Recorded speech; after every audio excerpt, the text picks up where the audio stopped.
कैसे हो आप लोग? एकदम बढ़िया। तो चलिए फिर शुरू करते हैं आज का ज्ञान। मेरा नाम है मोहित और आप लोग देख रहे हैं आपका अपना चैनल अकाउंट्स वाला। तो चलिए शुरू करते हैं बच्चों। आज हमें पढ़ना है टॉपिक 3 चैप्टर 2 का, जिसका नाम है प्रोडक्शन पॉसिबिलिटी कर्व। आज हमारा पार्ट 4 है इस चैप्टर का। आइए देखते हैं क्या होता है। देखिए, मैं आपको सिंपल लैंग्वेज में बताता हूँ प्रोडक्शन पॉसिबिलिटी कर्व क्या है, फिर समझाता हूँ। It is a curve that show various possibility of two goods that an economy can produce that an economy can produce। देखिए, बड़ा सिंपल है। ये एक ऐसा कर्व है जो हमें वेरियस पॉसिबिलिटी बताता है। पॉसिबिलिटी का मतलब समझिए कॉम्बिनेशन, डिफरेंट डिफरेंट कॉम्बिनेशन बताता है दो गुड्स के, जो एक इकोनॉमी प्रोड्यूस कर सकती है। अब आपको मैं समझाता हूँ डिटेल में। ये जो कर्व है ये बेस्ड है कुछ एजम्पशंस पर। ये कर्व आपका बेस्ड है कुछ एजम्पशंस पर। मीन्स एजम्पशन का मतलब है कि जब ये चीज़ें ऐसे से बिहेव करेंगी, जो मैं लिखूंगा एजम्पशन, तब ये पीपीसी आपका एप्लीकेबल होगा, तब पीपीसी आपका कंस्ट्रक्ट हो पाएगा। एजम्पशन का मतलब है आपको मानना है इसको बनाने के लिए कि इकोनॉमी में ये चीज़ ऐसे ऐसे होगी, तब जाके ये आपका कंस्ट्रक्ट हो पाएगा। तो आइए देखते हैं पहले एजम्पशन क्या है। एजम्पशन का मतलब बच्चों बड़ा सिंपल है कि आपको ये चीज़ें एज इट इज माननी है, जो जो बातें बताई गई हैं। तो मैं आपको बताता हूँ वन बाय वन। पहली एजम्पशन है आपकी, इकोनॉमी जो है आपकी वो केवल टू गुड्स को प्रोड्यूस कर रही है। अब आप बताइए, क्या इकोनॉमी में केवल दो गुड्स प्रोड्यूस होते हैं? नहीं, इकोनॉमी में हमारी लाखों टाइप के गुड्स प्रोड्यूस होते हैं। तो ये एजम्पशन अपने आप में बेकार की एजम्पशन है, लेकिन आपको मानना है कि इकोनॉमी केवल दो गुड्स बना रही है। सेकेंड एजम्पशन, आपको मानना है टेक्नोलॉजी रिमेन कांस्टेंट। ये बोल रहा है जब आप पीपीसी प्रोडक्शन पॉसिबिलिटी कर्व बनाएंगे तो आपकी टेक्नोलॉजी कांस्टेंट रहेगी, उसमें चेंज नहीं आएगा। अब आप खुद जानते हैं आज के युग में दिन रात रोज नई नई टेक्नोलॉजी आ रही है। मोबाइल फ़ोन में ही देख लीजिए, आज एंड्रॉयड 10 है, 2 महीने बाद 3 महीने बाद एंड्रॉयड 11 आ जाएगा। रोज़ कोई ना कोई अपडेट आती रहती है। तो आपकी टेक्नोलॉजी तो डेली बेसिस पे चेंज हो रही है, रोज़ चेंज हो रही है। तो ये एजम्पशन भी बेकार की एजम्पशन है। और थर्ड एजम्पशन क्या है इसकी, resources are not equally efficient. जो आपके रिसोर्सेस हैं वो इक्वली एफिशिएंट नहीं है। अब इसको समझने के लिए मैं आपको बताता हूँ। देखिए, ये हैं आप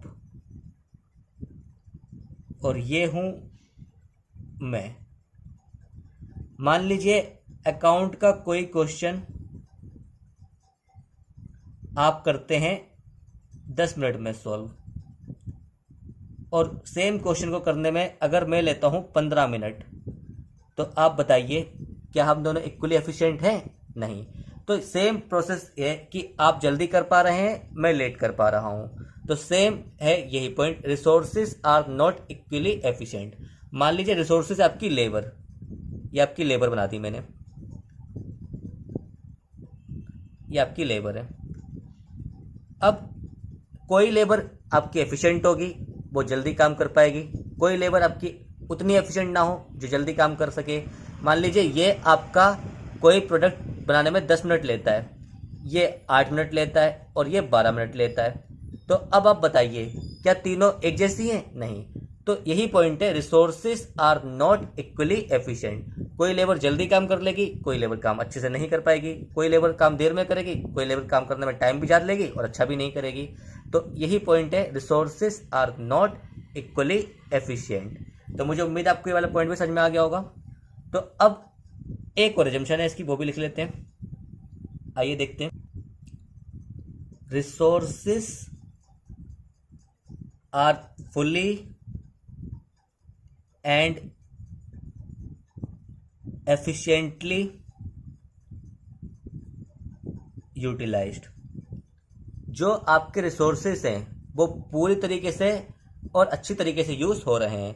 मीन्स जितनी आपकी लेबर है वो सारी आपने प्रोडक्शन में इंगेज कर रखी है, वो सारी आपने प्रोडक्शन में लगा रखी है और सारे अच्छी तरीके से काम कर रहे हैं। मतलब सारे के सारे एफिशिएंटली यूज़ कर रहे हैं हम रिसोर्सेज को, रिसोर्स का हम अच्छे से उपयोग कर रहे हैं, ऑप्टिमम यूज़ कर रहे हैं। ये मतलब है इस पॉइंट का। तो आइए अब आपको आगे बताता हूँ। तो इन एजम्पशन के बेस पे हम मानते हैं इकोनॉमी जो गुड्स प्रोड्यूस कर रही है वो एक गुड है वीट और दूसरे गुड का नाम है राइस। मान लीजिए इकोनॉमी ये दो गुड्स प्रोड्यूस कर रही है, ये भी क्विंटल में है और ये भी क्विंटल में है। मान लीजिए इकोनॉमी आपकी 15 क्विंटल बनाती है राइस और वीट का कुछ नहीं बनाती है, सारा रिसोर्स काय में लगा रही है, राइस में लगा रही है। और ये है आपके रिसोर्स, ये है आपके रिसोर्स और ये लिमिटेड है। आपको पता ही है resources are limited, wants are unlimited and resources have alternative usage. ये तो हमने अच्छे से पढ़ रखा है। तो रिसोर्स इकोनॉमी के पास लिमिटेड है, वो सारे गुड्स जितना चाहे उतने नहीं बना सकती। तो इकोनॉमी अपने सारे रिसोर्सेज जब राइस में लगा रही है तो राइस बन रहा है 15 क्विंटल, वीट बन रहा है 0 क्विंटल। अब इकोनॉमी बोलती है चलो हम अपनी इकोनॉमी में वीट भी प्रोड्यूस करते हैं। तो इकोनॉमी ने बोला कि 1 क्विंटल हम वीट बनाते हैं। अब आप बताइए, जैसे आप वीट बनाओगे तो आपको राइस के कुछ रिसोर्सेज शिफ्ट करने पड़ेंगे वीट में, क्योंकि रिसोर्स तो लिमिटेड ही हैं। जब आप 15 क्विंटल राइस बना रहे थे तो आपने वीट एक भी नहीं बनाया, आपने कहा चलो हम 1 क्विंटल वीट बनाते हैं। तो अब आपको कुछ क्विंटल राइस छोड़ने पड़ेंगे। तो मान लीजिए आपने ये कर दिए 13, ये आपके हो गए 13, या ये मान लीजिए ये हो गए आपके 14 अभी के लिए। फिर आपने कहा चलो हम 1 और क्विंटल बनाते हैं, आपने 1 और वीट बढ़ा दिया। अब आपने रिसोर्स और छोड़ने पड़ेंगे राइस के, तो मान लीजिए आपके हो गए 12। अब आपने कहा चलो 1 क्विंटल और बढ़ाते हैं वीट, तो आपने क्या किया 15, 14, 12, ये आपके और कम हो गए, अब 9 हो गए। आपने कहा चलो 1 क्विंटल और बढ़ा के देखते हैं, तो आपके ये 5 हो गए। आपने कहा चलो 1 क्विंटल और बढ़ाते हैं, तो आपके हो गए 0। इस तरीके से आपने जैसे जैसे रिसोर्स वीट में शिफ्ट करे, राइस आपका कम होता गया। अब इसी की हम प्लॉटिंग कर देते हैं एक बार इकोनॉमी में, क्योंकि नाम क्या है, प्रोडक्शन पॉसिबिलिटी कर्व। तो हमें कर्व बनाना है तो हम प्लॉटिंग कर देते हैं इसकी। आइए देखते हैं मेरे साथ। यह है आपका वीट एक्स एक्सिस पे और यह है आपका राइस वाई एक्सिस पे। ये आपका ओरिजिन 1, 2, 3, 4, 5 और ये आपका 15 तक है। तो ये 2, 4, 6, 8, 10, 12 और ये 14 और ये आपका आ गया 16। तो अब आपने जैसे जैसे रिसोर्स पुट करे, मैं आपको रफ करके दिखाता हूँ। 0 पे 15, जब आपका वीट 0 है तो राइस कितना है 15 है, 15 आपका यहाँ कहीं आएगा, यह होगा आपका ए पॉइंट। जब आपने वीट 1 किया तो आपका राइस हो गया 14, तो 1 पे 14 ये आपका ये आ गया। आपने 2 किया तो ये आपका हो गया 12, तो 2 पे 12 आपका ये आ गया। 3 पे आपका 9, तो ये 9 यहाँ कहीं होगा, ये आपका 9 आ गया। 4 पे आपका 5 आपका यहाँ कहीं होगा, ये आपका आ गया। और 5 पे आपका 0। अब इन पॉइंट को आपने कनेक्ट कर देना है। तो जब आप इन पॉइंट को कनेक्ट कर देते हैं तो ये जो आपका कर्व बनता है, इस कर्व को ही हम इकोनॉमी में बोलते हैं प्रोडक्शन पॉसिबिलिटी कर्व। इस प्रोडक्शन पॉसिबिलिटी कर्व को हमने जब प्लॉट किया, इस कॉम्बिनेशन को जब हमने प्लॉट किया 0, 15, 1, 14, 2, 12, 3, 9, 4, 5, 5, 0, तो इस कर्व को हमने नाम दिया प्रोडक्शन पॉसिबिलिटी कर्व। तो जब हम दो गुड्स के डिफरेंट कॉम्बिनेशन ग्राफिकली प्लॉट कर देते हैं और उससे जब कर्व बनाते हैं तो उस कर्व को हम इकोनॉमी बोलते हैं प्रोडक्शन पॉसिबिलिटी कर्व। तो मान लीजिए आपका ए है, ये पॉइंट आपका बी है, ये आपका सी है, ये डी है, ये ई है और ये एफ है। तो जो A B C D E F है, A B C D E F, ये आपके बेसिकली क्या है, ये आपके कॉम्बिनेशंस हैं। ये आपके दो गुड्स के कॉम्बिनेशन हैं जिनको इकोनॉमी प्रोड्यूस कर सकती है with the given resources and technology. Resources आपको गिवन है और टेक्नोलॉजी आपको बता रखी है जिसमें आपको कोई चेंज नहीं करेंगे, जिसमें आपका कोई चेंज नहीं होगा, ये एजम्पशन है। तो मुझे उम्मीद है आपको ये बात समझ में आई होगी। आइए आगे देखते हैं। अब आपको इससे ही जुड़ी हुई एक बात और बता देता हूं, ध्यान से देखिए। ये जो आपका पीपीसी है, ये पीपीसी की शेप है, ये एक्स एक्सिस, ये ओ, ये वाई। मान लीजिए ये आपका फीट है और ये राइस है जो मैंने अभी बनाया है।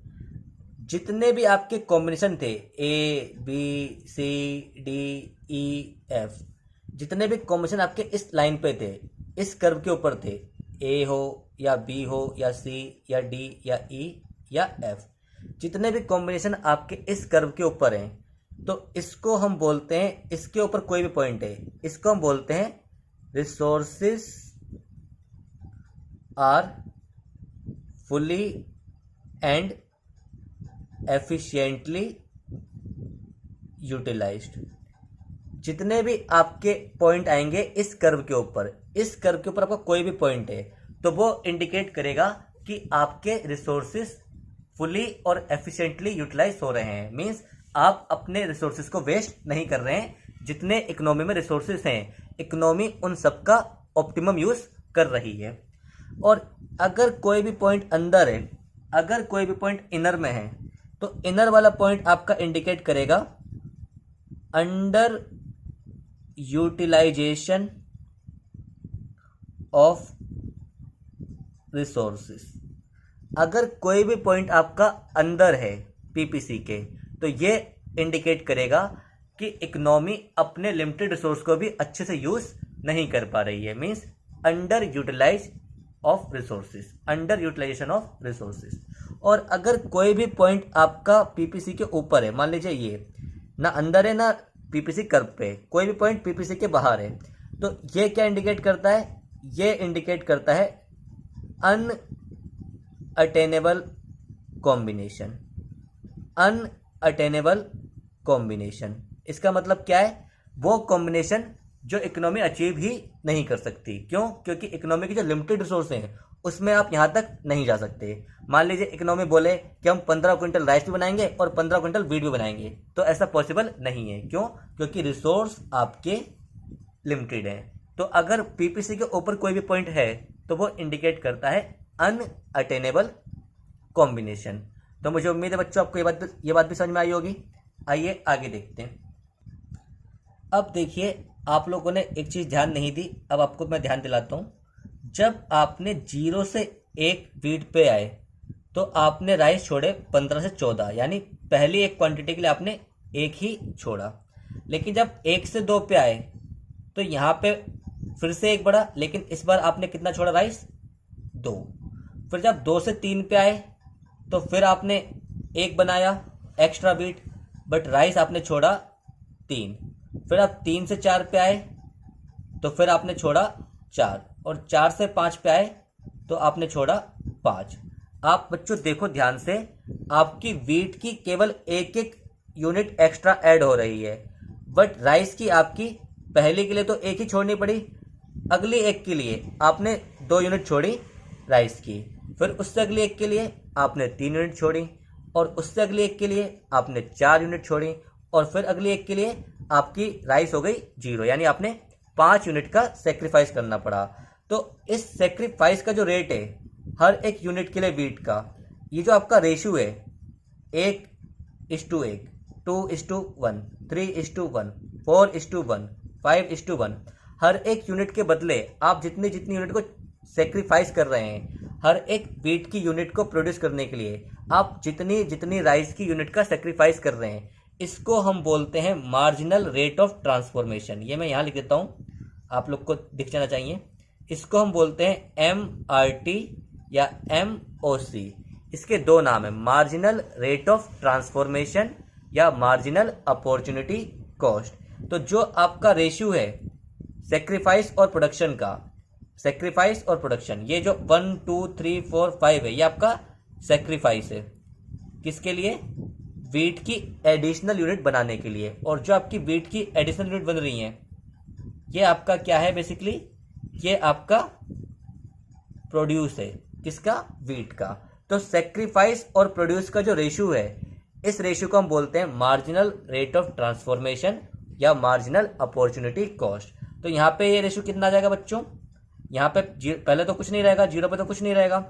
अगली एक के लिए ये आ गया 1:1, एक छोड़ना पड़ा एक वीट के लिए, फिर 2 छोड़ना पड़ा आपको एक वीट के लिए, फिर 3 छोड़ना पड़ा एक वीट के लिए, फिर 4 छोड़ना पड़ा एक वीट के लिए, फिर 5 छोड़ना पड़ा, 0 हो गया आपका, मतलब एक वीट के लिए। तो अल्टीमेटली आपका जो ये रेट है 1:1, पहले आपने एक छोड़ा, फिर 2:1, फिर आपने 2 छोड़े, फिर 3:1, फिर आपने 3 छोड़े, फिर 4:1, फिर आपने 4 छोड़े, फिर 5:1, फिर आपने 5 छोड़े। तो सेक्रीफाइस और प्रोड्यूस का जो रेशियो है, इसको हम बोलते हैं मार्जिनल रेट ऑफ ट्रांसफॉर्मेशन या मार्जिनल अपॉर्चुनिटी कॉस्ट। और इकोनॉमिक्स में जब आप पीपीसी बनाएंगे तो हमेशा ये जो आपका रेशियो है ये इंक्रीजिंग होगा।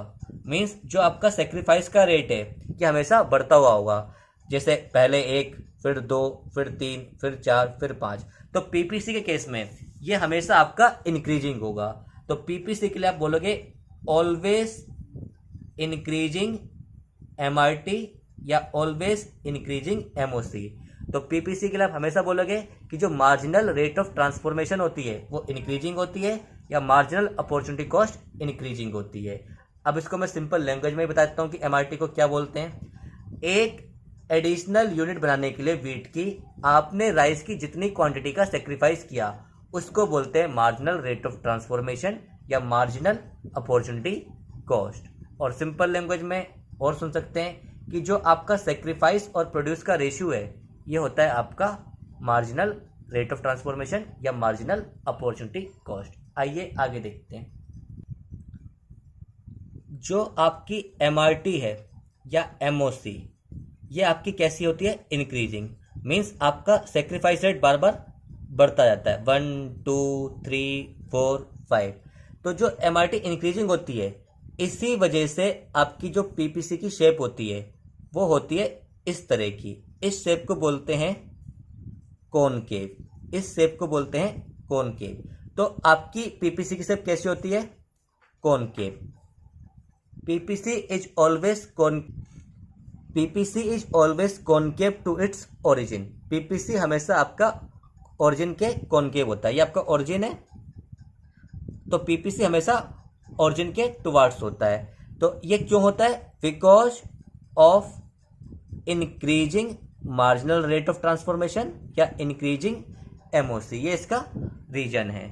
अब ये आपका रेट बढ़ रहा है, आपने पहले के लिए 1 यूनिट छोड़ी, दूसरे के लिए 2, तीसरे के लिए 3, चौथे के लिए 4, पांचवी के लिए 5। तो जैसे जैसे आपने वीट की प्रोडक्शन बढ़ाई तो आपकी राइस की प्रोडक्शन का जो सेक्रीफाइस का रेट था वो बढ़ता गया, जिसकी वजह से पीपीसी की शेप कैसी होती है? कॉनकेव।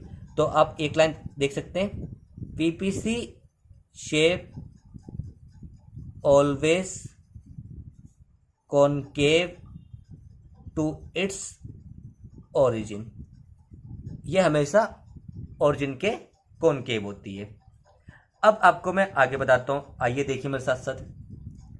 वैसे तो होगा नहीं, लेकिन अगर पूछ ले पेपर में कि अगर पीपीसी की जो एमओसी है, एमआरटी, अगर ये इंक्रीजिंग ना हो, डिमिनिशिंग हो, कि पहले के लिए 4 छोड़ने पड़े, दूसरी के लिए 3, फिर 2, फिर 1, वैसे तो ये हमेशा इंक्रीजिंग होगी पीपीसी के केस में।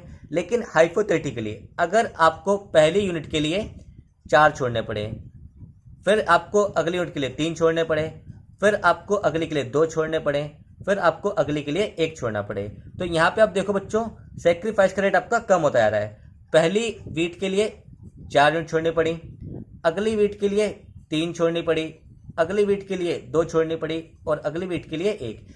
तो प्रैक्टिकली तो ऐसा नहीं होगा, लेकिन हाइपोथेटिकली बता रहा हूं, अगर ऐसा हो जाए तो पीपीसी की शेप आपकी होगी इस तरह की कुछ। इसे बोलते हैं कॉन्वेक्स। इस शेप को बोलते हैं कॉन्वेक्स टू ओरिजिन। तो ये आपकी कॉन्वेक्स होती है ओरिजिन की टुवर्ड्स, ये आपकी कॉनकेव होती है। इस तरह की शेप को कॉनकेव बोलते हैं, इस तरह की शेप को कॉन्वेक्स बोलते हैं। तो मुझे उम्मीद है आपको ये वाली बात भी समझ में आ गई होगी।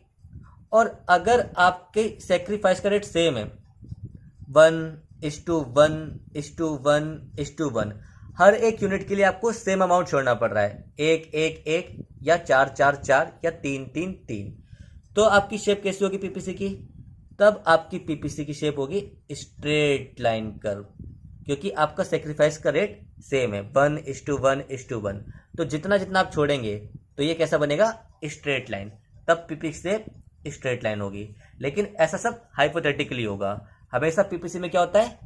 Always increasing marginal rate of transformation या always increasing marginal opportunity cost. ये दो केसेस मैंने आपको बताए हाइपोथेटिकली, कि अगर ये रेट डिमिनिशिंग हुआ, घटता हुआ, इसे बोलते हैं डिमिनिशिंग, जो मैंने अभी एग्जांपल लिया है, तो ये आपका होगा कॉन्वेक्स टू ओरिजिन।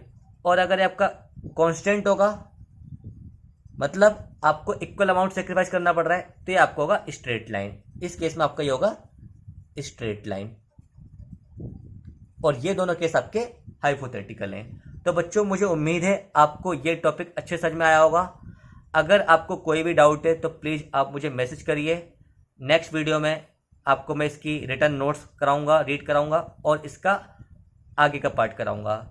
अगर आपका कोई भी डाउट है आप मुझसे कमेंट सेक्शन में या मेरे मैसेज में फेसबुक में पूछ सकते हैं। चलिए फिर मिलेंगे अगली वीडियो में, तब तक के लिए टेक केयर, गुड बाय।